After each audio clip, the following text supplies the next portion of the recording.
Assalamualaikum. My name is NORROHAYU binti MD.TASRIF. My metric number is 271358. Today I would like to present about logistic management. What is logistic management? Face competition in today's global markets, the introduction of products with short life cycles and the heightened expectation of customers have forced manufacturing enterprise to invest in and focus attention on their logistics system. This, together with change in communication and transportation technologies, for example, mobile communication and overnight delivery, has motivated continuous evolution of the management of logistics system.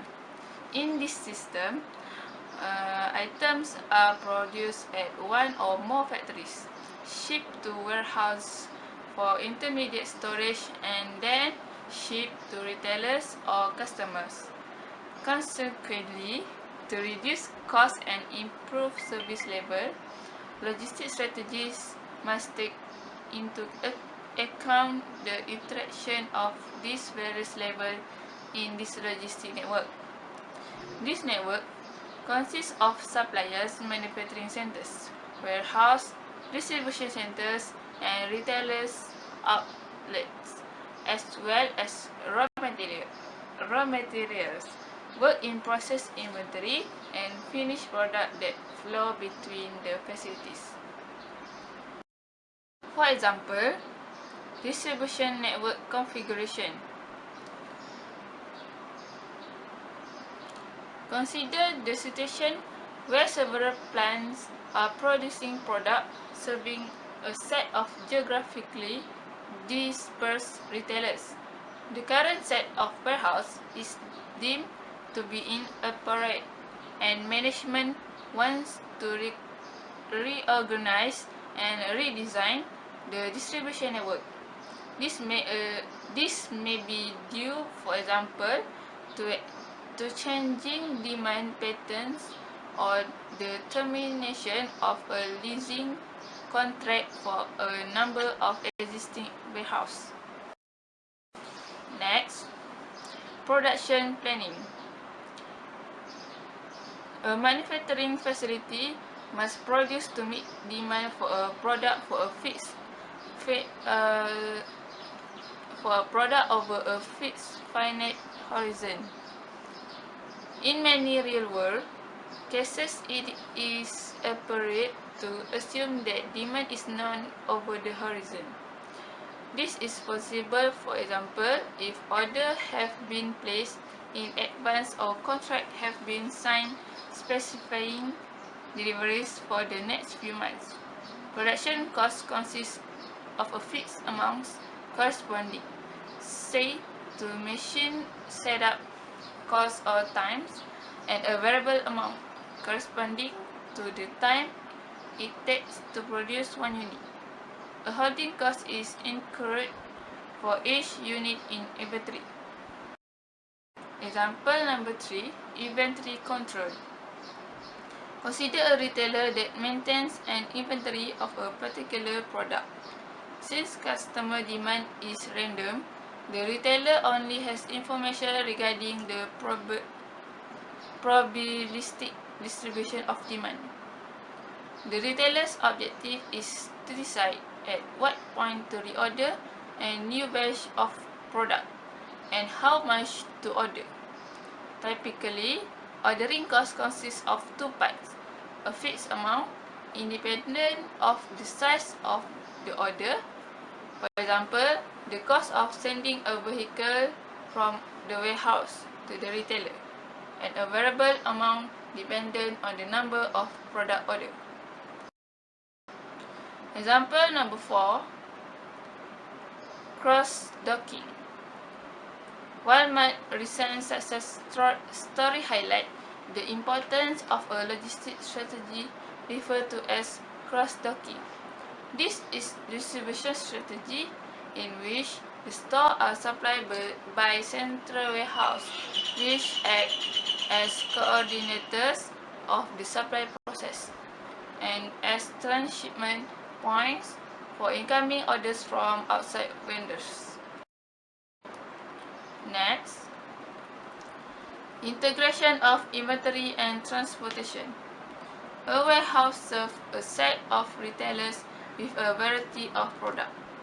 To reduce operating costs, management must determine the appropriate balance between inventory and transportation costs.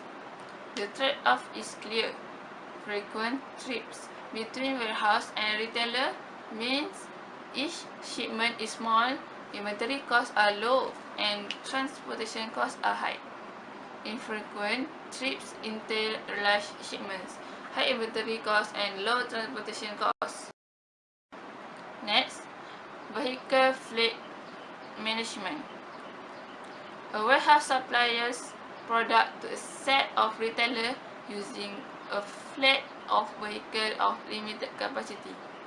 A dispatcher is in charge of assigning loads to vehicles and determining vehicle routes.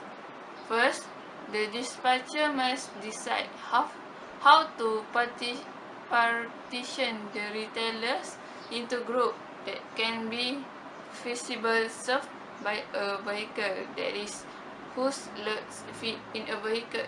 Second, the dispatcher must decide what sequence to use so as to minimize costs. Next, truck routing. Consider a truck that leaves a warehouse to deliver product to set of retailers. The order in which the retailer are visited will determine how long the delivery will take and what time the vehicle can return to the warehouse. For an example, packing problem. In many logistic applications, a collection of items must be packed into boxes, bins, or vehicles of limited size.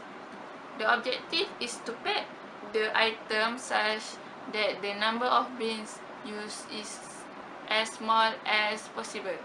This problem is referred to as the bin packing problem, BPP. Next, delivery with time windows. In many cases, it is necessary to deliver product to retailers or customers during specific time windows. There is a particular retailer or customer might require delivery between 9 am and 11 am. When each retailer specifies a time window, the problem of finding vehicle routes that meet capacity constraint and time window constraint becomes even more difficult. For the last example, pickup and delivery system. In some distribution system, each customer specifies a pickup location and a deliver or destination location.